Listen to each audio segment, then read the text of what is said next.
player can do is move ranks color happy. You need usability testing, right? Yes. Yeah. So I'm not really quite happy with this stack here.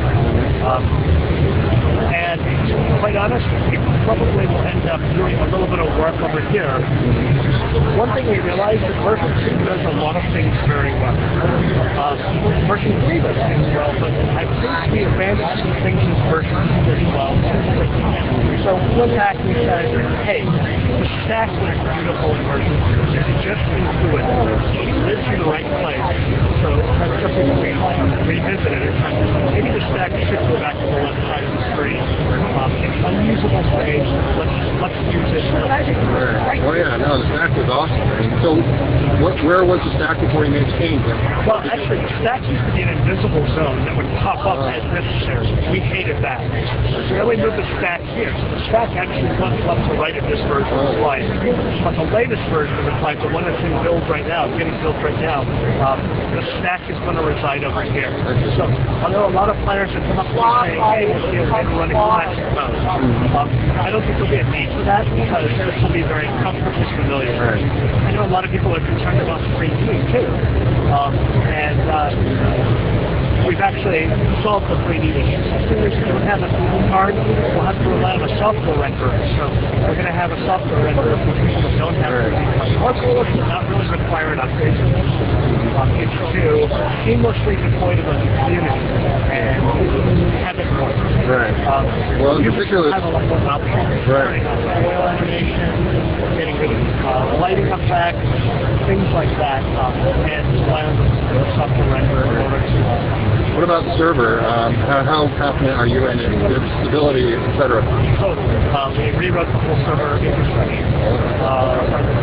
The rules engine will remain the same. The rules engine actually works very well. What we've done is split apart the servers, so individual servers will now handle individual functions.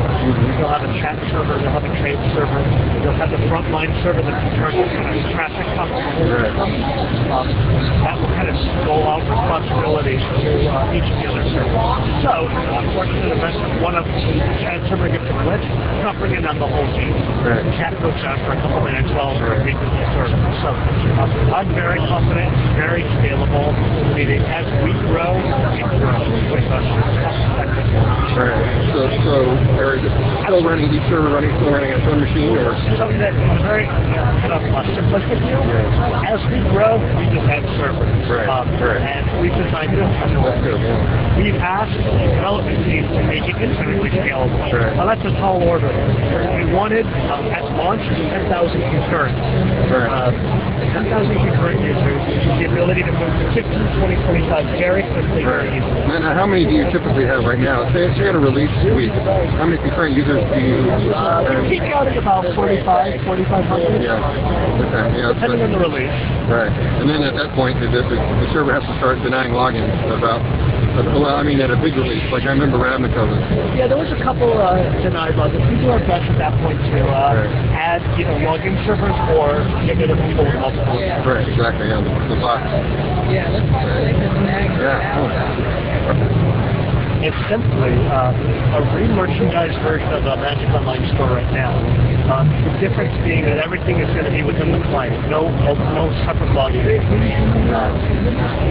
You'll simply navigate to the store, add items to your basket, and make your purchases. I'm going to move the store. I can add products, add event tickets. Not sure if you have that in your collection or not. Let's go to your collection. You'll notice that the store still kind of takes it. You have the mini basket is what we call it. I have a mini basket that basically allows you to move around. You can go into a game and have your mini basket active. I'll navigate back to the store. Another thing that you can do here is, as you notice, you're a purchaser in the Magic Online store. Right now, to get the latest release, you're scrolling all the way down to the bottom of the list. This store is totally re-merchandised. One of the things that we want to do is really get as close to one-click shopping as possible. So, for those of you that play drafts, sealed, we'll pre-bundle stuff. We want to get into cold start that. There'll be 3 cold start moves and 3 places. One click, make your purchase and off. That's right, yeah. Because otherwise, yeah, with the pain, you go to the website, log on, and do this, do that, and put information in, and then finally, a few minutes later, everything appears. Yep. Okay. How about the tournament room, like where you actually go and meet other players to play? So you actually disabled the tournament room with this version.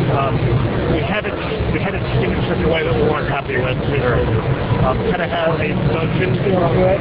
We're going to polish them up a little bit, turn my camera out a little bit, and we'll set up some. And you do have spreadsheet mode for all those? Absolutely, everything is spreadsheet mode. It's going to be very strangely familiar to all players. We're not going to depart too far away from what we well and I like to do right now. Yeah, looks like you're making it look a lot better and laying it out nicer, making it easier. Yes, and all the back end stuff. Yeah. So Actually, all the menus. Everything's color coded so that all the gameplay functions will be in red, all the collection management or card functions being green, and all the community sections being purple.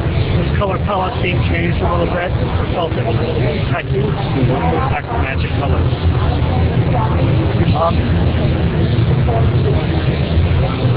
Is that down in there? well, there's Looking at a little strange bug here, but again, sideboard, main deck.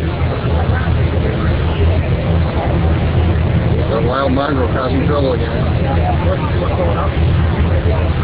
Change all your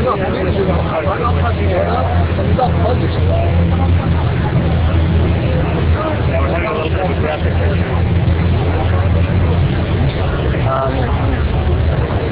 Still a little bit of work to do on the nav bar. Just on the 1.5. A little bit of work to do on the nav bar still, and obviously that little graphics issue here. For the most part, please try to minimize it. Yeah, well, we're still causing a problem.